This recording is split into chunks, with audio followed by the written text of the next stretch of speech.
Hi everyone, today we are taking a look at the Native Instruments Maschine Mikro MK3 kind of drum machine slash sequencer. There's a lot of different ways you can use this. It's got great little tactile pads that you can program. The function pads as well, you'll see little names up there on them as well, as far as like undoing and redoing and quantizing, etc. With this micro, it's obviously, it doesn't have like a, well, it's got a tiny little display output there, but unlike the Mark III non-micro, the big brother of this guy here, you need to plug it in with the USB cable. It goes to USB-A, and you run that through the Native Instruments app on a laptop or something like that, or a compatible device. And you can input sounds using these 16 pads in 4 different ways. You can use it kind of like a drum machine, so you can load up sort of like a bank of sounds, which there are, and you can buy more of these kind of things. Native Instruments has a huge library of sounds that you can buy on top of what comes with the device. So the first way you can kind of input sounds is by having like a kit loaded, for example, on these 16 pads, and you can play it like a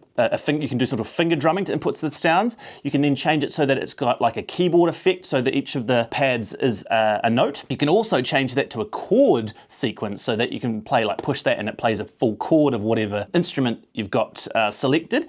And then of course you can load it up like a sequencer. So you start the beat, you program so it's like if you know what I mean.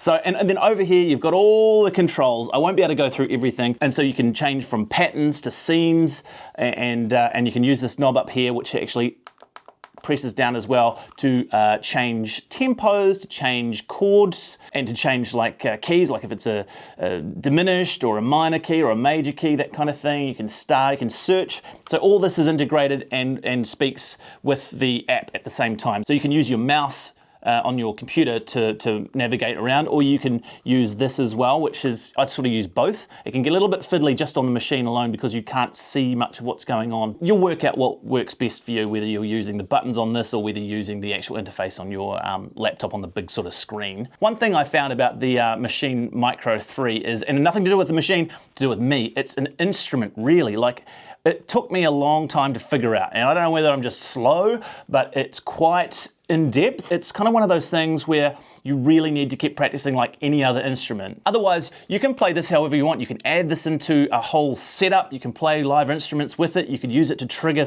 tracks during a live performance. You could add to your DJ performance if you have the right equipment and play things from this alongside whatever you're spinning. It's a really versatile little machine, funnily enough. So if you are into like finger drumming or sequencing or making up tunes, then this little puppy here could be right up your alley.